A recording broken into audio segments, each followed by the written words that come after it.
So to turn on your fog light on the Jetta, you will want to look at this little guy right here.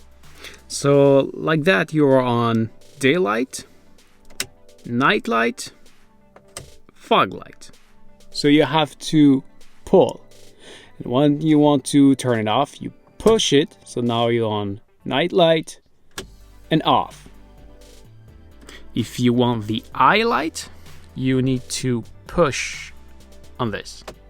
And if you just want to blink it, you can pull it.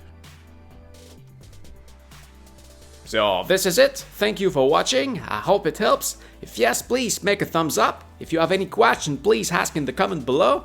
I may simply answer you or even maybe make a video just for you. So don't forget to subscribe, and what you do see back there is from my main channel, so please come take a look at this right there. Thank you for watching again. See ya!